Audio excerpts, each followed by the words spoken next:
ಸಾಕು ಸೂಸನ್, ಇದಕ್ಕಿಂತ ಜಾಸ್ತಿ ಈ ಮಗು ತಡ್ಕೊಳ್ಳಲ್ಲ. ನೀನೆಷ್ಟೇ ಪ್ರಯತ್ನ ಪಟ್ಟರೂ ಆಗೋದಿಲ್ಲ. ನಿನಗಿದು ಒಂದು ದೇಹ ಮಾತ್ರ ಆಗಿರಬಹುದು, ಆದ್ರೆ ಅವಳಿಗೂ ಒಂದು ಜೀವನ ಇದೆ. ಆ ಜೀವ ಅಲ್ಲ, ನಾನಿಷ್ಟು ದಿನ ಆ ದೇಹದಲ್ಲಿದ್ದಿದ್ದು.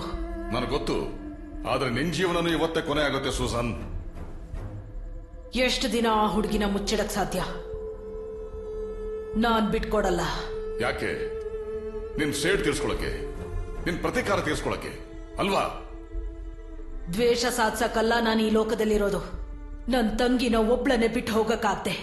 ಅವಳ ಪ್ರೀತಿಲಿ ಮುಳುಗ್ ಹೋಗಿದ್ದೀನಿ. ನನ್ ಜೆಸ್ಸಿ ಜೊತೆ ನನ್ನ ಜೀವನ ಶುರುವಾದಾಗ ಮತ್ತೆ ಅವನು ಬಂದ. ಸಿದ್ಧಾರ್ಥ್? ಹೌದು, ನಮ್ ಜೀವನನ ಹಾಳು ಮಾಡಿದ ಅವನ್ಗೆ ಮತ್ತೆ ಅವಳನ್ನ ಬಿಟ್ಕೊಡಲ್ಲ. ನಿನ್ನನ್ನು ಸಾಯಿಸಿದ ಅವನಲ್ಲ ಸೂಸನ್. ಅವನೇ ಕೊಂದಿದ್ದು ನಾನ್ ನೋಡಿದ್ದೀನಿ. ನೀನ್ ನೋಡಿದ್ದು, ಅರ್ಥ ಮಾಡ್ಕೊಂಡಿದ್ದು ಎಲ್ಲ ಸುಳ್ಳು. ಸಿದ್ಧಾರ್ಥ್ ಅಲ್ಲ ಮಾಡಿದ್ದು. ಸಿದ್ದು, ನಾನ್ ಡ್ರೈವ್ ಮಾಡ್ತೀನಿ. ಬೇಕಾ ಇವಾಗ? ಕೊಡ. ಓಕೆ.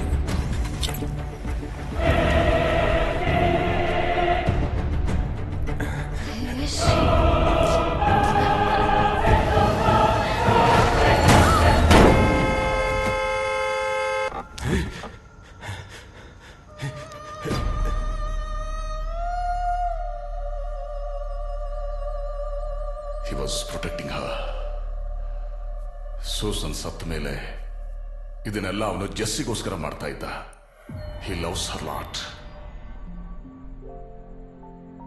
ನೀ ಜೆಸ್ಸಿ ಜೊತೆ ಸಿದ್ಧಾರ್ಥನು ನಂಬಹುದು. ಸೂಸನ್ ಅಮೆಯನ್ನ ಬಿಟ್ಟು ಹೋಗು. ಅವಳನ್ ಬಿಟ್ಟು ಹೋಗಕ್ಕೆ ನನ್ಗಾಗಲ್ಲ ಫಾದರ್. ಹೋಗ್ಲೇಬೇಕು, ಬೇರೆ ದಾರಿ ಇಲ್ಲ.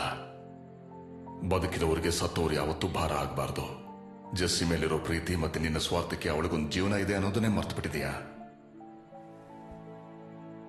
ಈ ಮಗು ಬಗ್ಗೆ ಯಾವತ್ತಾದ್ರೂ ಯೋಚನೆ ಮಾಡಿದೀಯಾ?